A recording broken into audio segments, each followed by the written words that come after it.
భారత్ మాతాకి దేశభక్తి రావాలి మీ అందరిలో. భారత్ మాతాకి, భారత్ మాతాకి, తెలుగు తల్లికి, తెలుగు తల్లికి. అందరికీ నమస్కారం. Honourable prime minister Narendra Modi గారు, ఆనరబుల్ గవర్నర్ అబ్దుల్ నజీర్ గారు, ఉప ముఖ్యమంత్రి మిత్రుడు పవన్ కళ్యాణ్ గారు, వేదికపై ఉన్న పెద్దలందరికీ ఈరోజు అల్లూరి సీతారామరాజు ఇంటర్నేషనల్ ఎయిర్పోర్ట్ సందర్భంగా ఉత్తరాంధ్ర ప్రజలందరికీ ముందుగా శుభాకాంక్షలు. ఉత్తరాంధ్రలో కొత్త చరిత్రకు నాంది పలికేలా ఎయిర్పోర్ట్ నిర్మాణానికి సహకరించిన రైతులందరికీ ముందుగా పాదాభివందనం చేస్తున్నాను. మీరు కేవలం భూములు మాత్రమే ఇవ్వలేదు, ఉత్తరాంధ్రకు బంగారు భవిష్యత్తు ఇచ్చారు. నేడు ఉత్తరాంధ్రకి ఇంటర్నేషనల్ ఎయిర్పోర్ట్ వచ్చింది. ఉత్తరాంధ్రకి అంతర్జాతీయ ఐటీ దిగ్గజం గూగుల్ వచ్చింది. ఉత్తరాంధ్రకి ప్రపంచ స్థాయి స్టీల్ కంపెనీ ఆర్సీఆర్ మిత్తల్ వచ్చింది. ఇంకా ఎన్నెన్నో. ఇవన్నీ ఎలా వచ్చాయి? ఒక్కసారి మీరు ఆలోచించుకోవాల్సిన అవసరం ఉంది. 2 ఏళ్ల క్రితం విధ్వంసమైన రాష్ట్రం. ఆ రోజు నేను, పవన్ కళ్యాణ్ గారు, నరేంద్ర మోడీ గారి నాయకత్వంలో మీ అందరికీ ఒక హామీ ఇచ్చాం. రాష్ట్రాన్ని పునర్నిర్మాణం చేస్తామన్నాం, నిలబెట్టుకున్నాం. మోడీ గారి చేతుల మీదుగా ప్రారంభించుకున్న ఎయిర్పోర్టు ఉత్తరాంధ్రకు ఒక మణిహారం. నేను అందుకే పదే పదే చెప్తున్నాను, ఉత్తరాంధ్ర కళలకు రెక్కలొచ్చాయి. ఎర్ర బస్సు రాదన్నారు, ఎయిర్ బస్సు వచ్చింది. అవహేళన చేసిన వాళ్ళు అడ్రస్ లేకుండా పోయే పరిస్థితికి వచ్చారు. ఆ రోజు ఎన్నో ఈ ప్రాంత ఆశలని, ఆకాంక్షల్ని తక్కువ చేశారు, అడ్డుపడ్డారు. అన్ని అధిగమించాం. అద్భుతమైన ఎయిర్పోర్ట్ ఈరోజు నిర్మాణం అయిందంటే ఇది ఉత్తరాంధ్రకి గర్వ కారణమని మరొకసారి విజ్ఞప్తి చేస్తున్నాను. కొత్త ఎయిర్పోర్టు మన్యం వీరుడు అల్లూరి సీతారామరాజు పేరు పెట్టుకున్నాం. పేరు తలుచుకుంటేనే గుండె ఉప్పొంగుతుంది. గిరిజనులతో కలిసి ఆయన చేసిన స్వాతంత్ర పోరాటం దేశం ఎప్పటికీ మరిచిపోదు. ఉత్తరాంధ్ర శక్తికి నిదర్శనం ఈ ఎయిర్పోర్టు. ఎందుకంటే ఈ ఎయిర్పోర్ట్ నిర్మించింది ఎవరో కాదు, ఉత్తరాంధ్ర వాసి జిఎంఆర్, ఈ ప్రాంత వాసి. ఇంకొక పక్క దీనికి తొలుగు అడుగు వేసిన అశోక్ గజపతి రాజు ఇక్కడి వారే. ఏవియేషన్ మంత్రిగా నిర్మాణం పూర్తి చేసే బాధ్యత తీసుకున్న రామ్మోహన్ నాయుడుది కూడా ఉత్తరాంధ్రనే. ఇది ఉత్తరాంధ్ర సత్తా అని మరొక్కసారి మీ అందరికీ విజ్ఞప్తి చేస్తున్నాను. ఈరోజు ఉత్తరాంధ్ర దశ దిశ మార్చి కీలక ప్రాజెక్టు ప్రారంభానికి వచ్చిన మోడీ గారికి మనస్ఫూర్తిగా ధన్యవాదాలు. ఈరోజు మనందరం గుర్తుపెట్టుకోవాలి, వెంటిలేటర్ పైనున్న ఆంధ్రప్రదేశ్కి ఆక్సిజన్ ఇచ్చి ఈరోజు నిలబెట్టిన వ్యక్తి నరేంద్ర మోడీ గారు. నేను మిమ్మల్ని అడుగుతున్నా, ఆంధ్రుల సెంటిమెంట్, విశాఖ ఉక్కు నిలబెట్టింది ఎవరని గట్టిగా మీరు చెప్పాల్సిన బాధ్యత మీ పైన ఉంది. ఎవరు? ఎవరు? విశాఖ రైల్వే జోన్ మంజూరు చేసి విభజన హామీని నెరవేర్చింది ఎవరు? పోలవరానికి సాయం చేసి గాడిన పెట్టింది ఎవరు? రాజధానికి నిధులిచ్చి పనులు పునఃప్రారంభించిన వ్యక్తి ఎవరు? 2027 భోగాపురంలో చెప్తున్నాను, పోలవరాన్ని పూర్తి చేసి మన ప్రధాని చేతుల మీద జాతికి అంకితం చేస్తామని హామీ ఇస్తున్నాం. 2028 అమరావతి మొదటి దశ పనులన్నీ పూర్తి చేసి మన ప్రధానమంత్రి నరేంద్ర మోడీ గారి చేతుల మీదుగా ప్రారంభిస్తామని మీ అందరికీ హామీ ఇస్తున్నాను. దీనికి మనందరం థ్యాంక్స్ చెప్పాలనా లేదా అని అడుగుతున్నా. చెప్పాలనా లేదా అని అడుగుతున్నా. థ్యాంక్ యూ, థ్యాంక్ యూ, ధన్యవాదాలు, ధన్యవాదాలు.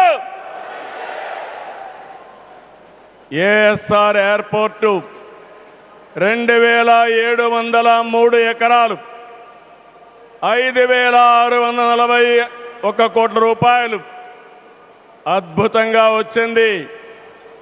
ఎయిర్పోర్టుని ఫ్లయింగ్ ఫిష్ ఆకారం నిర్మించారు. మన తీర ప్రాంతాన్ని ఇది గుర్తు చేస్తుంది. అటు సముద్రం, ఇటు పచ్చని కొండల మధ్య విమాన ప్రయాణమే కొత్త అనుభూతిని తీసుకొస్తుంది. నేను చాలా విమానాశ్రయాలు చూశాను, కానీ భోగాపురం ఒక ప్రత్యేకమైన ఎయిర్పోర్ట్ అని మరొకసారి మీకు విజ్ఞప్తి చేస్తున్నా. ఎయిర్పోర్ట్లో అడుగడుగున తెలుగు కళలు, సంస్కృతి కనిపిస్తున్నాయి. తెలుగు ముగ్గులు, ఏటి కొప్పాక బొమ్మలు, కూచిపూడి నృత్యం, తోలు బొమ్మలాట, బొబ్బలి వీణ, నాదస్వరం, లేపాక్ష నంది వంటివి ప్రతిబింబించేలాగా తీర్చిదిద్దారు. విశాఖ నుంచి భోగాపురాన్ని నిర్మించే బీచ్ కారిడారు ప్రకృతి అందాలతో మరింత ఆకర్షణ తెస్తుంది. గ్లోబల్ ఏరోస్పేస్ ఏవియేషన్ హబ్కి GMR Manasa aviation university, ASIP semiconductor ప్రాజెక్టుకు శంకుస్థాపన చేసుకున్నాం. జిఎంఆర్ విఎఫ్ స్కిల్ డెవలప్మెంట్ సెంటర్కి ప్రారంభించుకున్నాం. శంషాబాద్ ఎయిర్పోర్టుతో తెలంగాణ దశ దిశ మారింది. భోగాపురం ఎయిర్పోర్టుతో ఉత్తరాంధ్ర దశ దిశ మారుతుంది.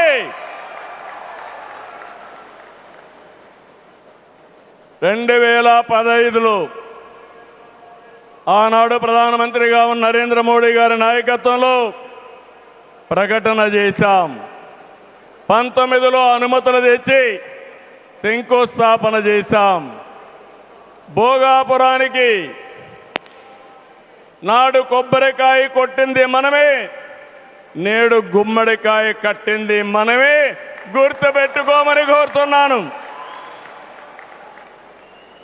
ఈ 2 ఏళ్లలో ప్రధానమంత్రి గారి సహకారంతో ఉత్తరాంధ్రలో 189 ప్రాజెక్టులకు సంబంధించి 6,13,00,000 పెట్టుబడులు. ఇవి పూర్తయితే 5,57,000 మందికి ఉద్యోగాలు వస్తాయని మీ అందరికీ విజ్ఞప్తి చేస్తున్నా.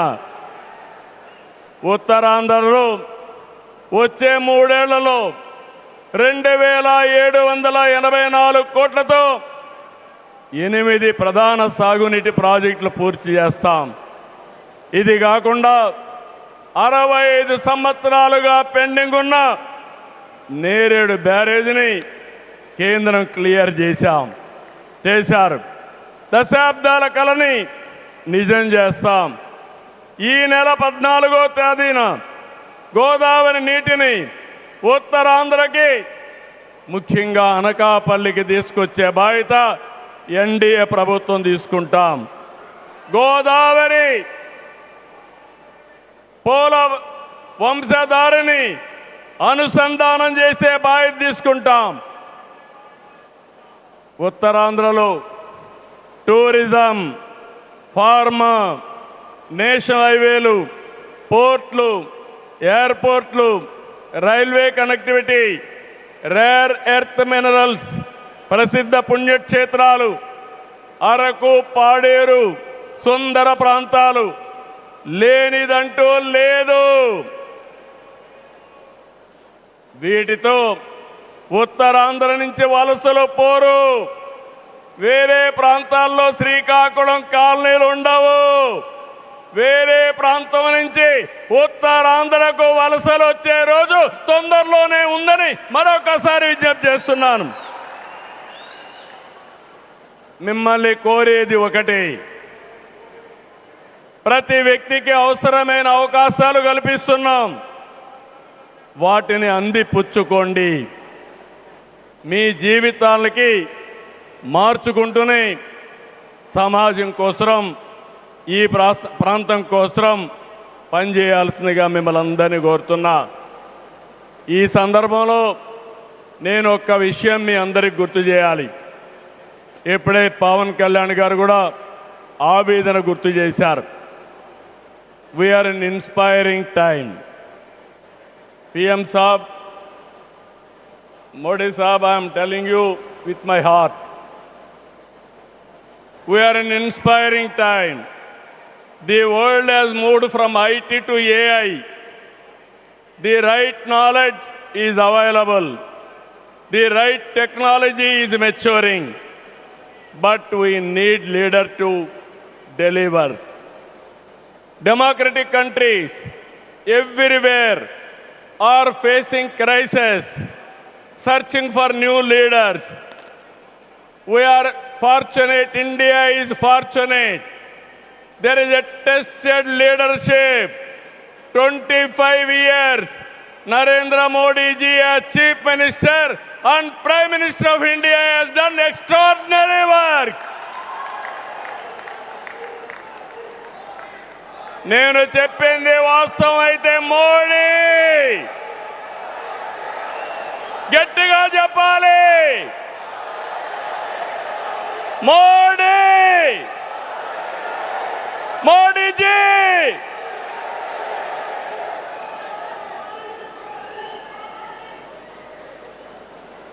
is the only one leader in the democratic world with the knowledge, the technology and the ability to carry 144 crore people and make this nation forward.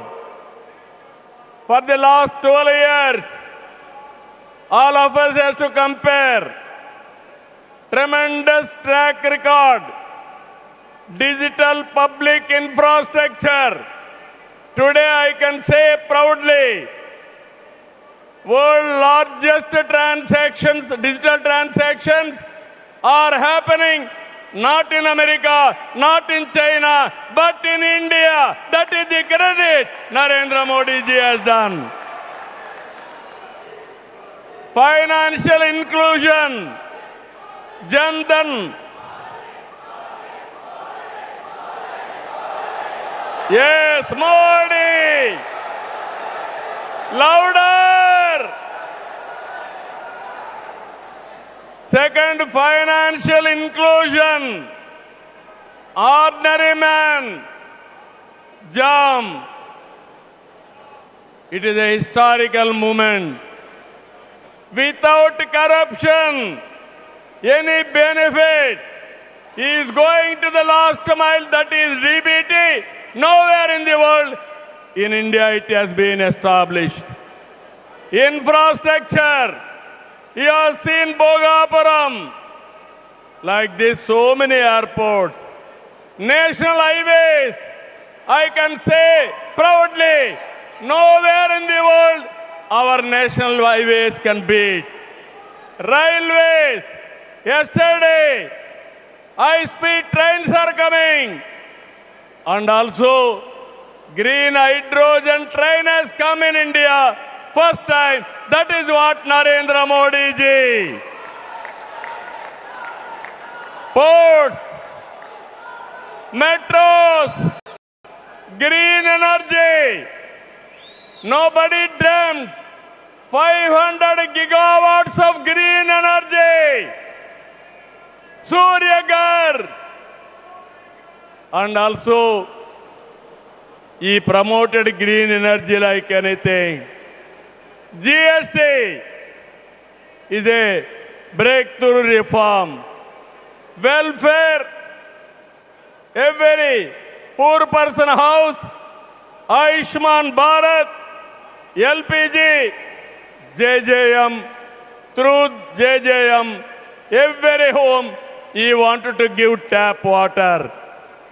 GDP, wealth creation, from 11th place, he brought it to 4th place. That is the pride. National defense and also security. There is no Naxalism, no terrorism. Under his leadership, we are all safe. Foreign policy, one of the best foreign policy. Every country is shocked to hear that. Space, science, technology. If we talk anything, I have seen in my past 5 decades career. 1978, I became first time MLA. 1980, I became minister. First time, I have seen a leader with clear clarity. Always, he works with a single agenda, nation first. I am asking one thing, how many leaders with dedication they have worked? In my experience, only one leader, that is Narendra Modi, has done extremely good work.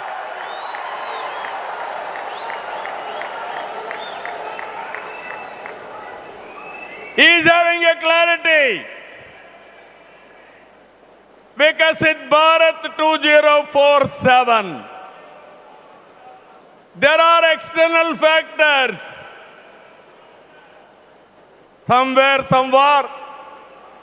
in India, there is a problem of LPG. This year, environmental imbalance, rainfall deficiency. With all these things, he is able to manage very effectively with less suffering. He is the leader, I am telling you. India is going to become 2047 #1 country in the world.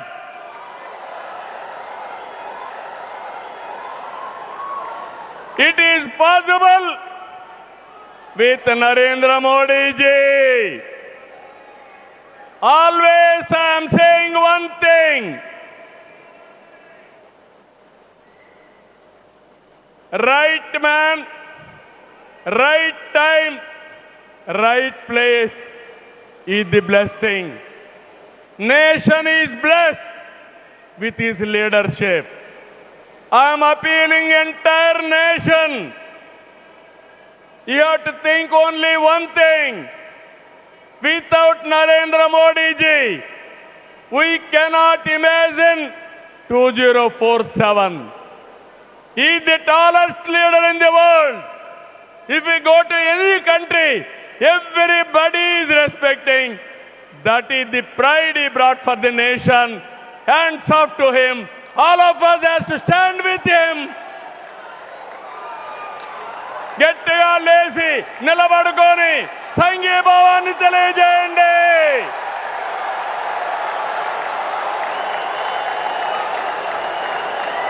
గట్టిగా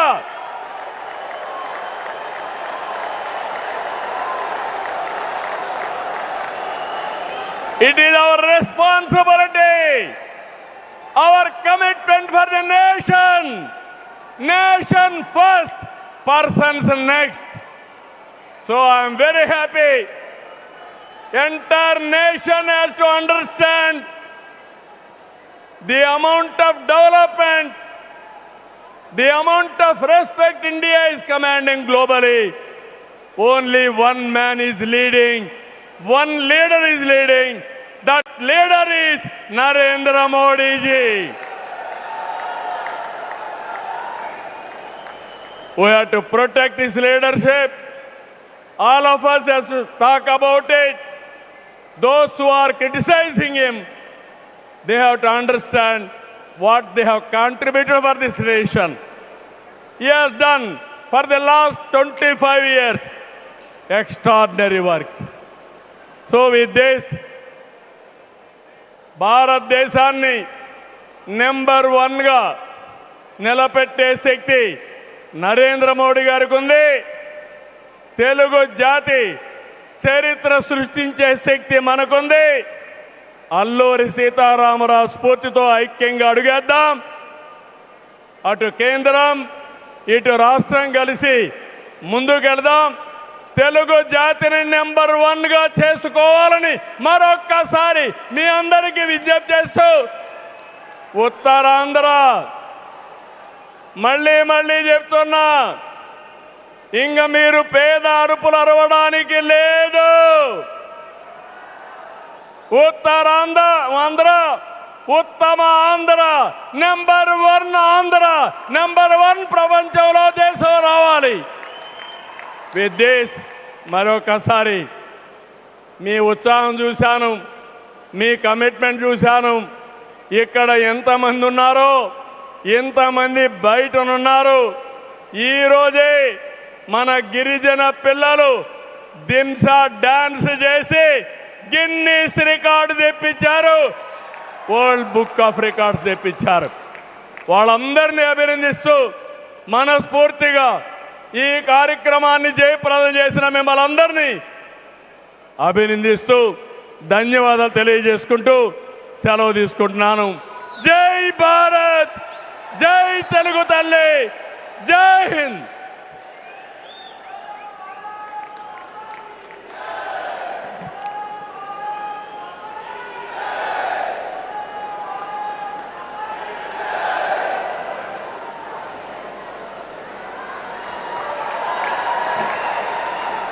Thank you, sir. Thank you very much.